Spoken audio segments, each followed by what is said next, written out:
İqtisadiyyat naziri Mikayıl Cabbarov və Akroid Az məhdud məsuliyyətli cəmiyyətinin təsisçisi İlkin Abuşov dövlətimizin başçısına müəssisənin fəaliyyəti barədə məlumat verdilər. Müəssisə Türkiyə, İsveçrə, Almaniya, İtaliya, Çin və Yaponiyanın qabaqcıl texnologiya və avadanlıqları ilə təchiz olunub. Burada ildə 20 çeşiddə 240 min ofis mebeli və 4 milyon mebel aksesuarı istehsal ediləcək. Məhsulların 60%-i ixraca, 40%-i daxili bazara yönəldiləcək. Xam maldan hazır məhsula qədər ofis mebeli istehsalının bütün mərhələləri müəssisədə həyata keçiriləcək.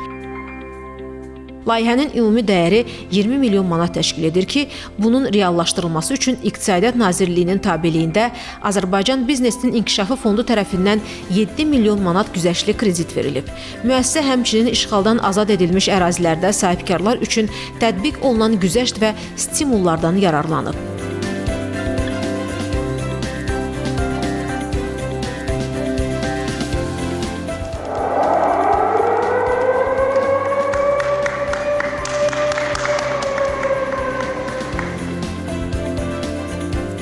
Müəssisənin fəaliyyətə başlaması Qarabağda mebel istehsalı sahəsinin formalaşmasına, yerli istehsalın genişlənməsi və ixrac potensialının artırılmasına, həmçinin işğaldan azad olunmuş ərazilərdə əhalinin məşğulluq səviyyəsinin yüksəlməsinə töhfə verəcək. Hazırda burada 80 nəfər üçün daimi iş yeri yaradılıb. Növbəti mərhələlərdə isə 450 daimi iş yerinin yaradılması planlaşdırılır.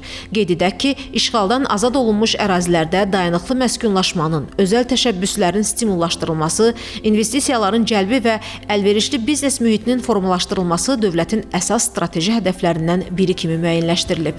Bu məqsədlə həmin ərazilərdə fəaliyyət göstərən hüquqi və fiziki şəxslər 2023-cü il yanvarın 1-dən etibarən 10 il müddətinə mənfəət, gəlir, əmlak, torpaq və sadələşdirilmiş vergilərdən azaddılar. Həmçinin bu ərazilərdə rezidentlər tərəfindən iqtisadi fəaliyyət sahələri üzrə idxal olunan texnika, texnoloji avadanlıq və qurğular, xam mal və materialların idxalı 2023-cü il yanvarın 1-dən 10 il müddətinə ƏDV və gömrük rüsumundan azaddır. Bütün bu tədbirlər sahibkarlığın, sənaye və iqtisadiyyatın inkişafını, həmçinin əhalinin məşğulluğunun artırılmasını təmin edir.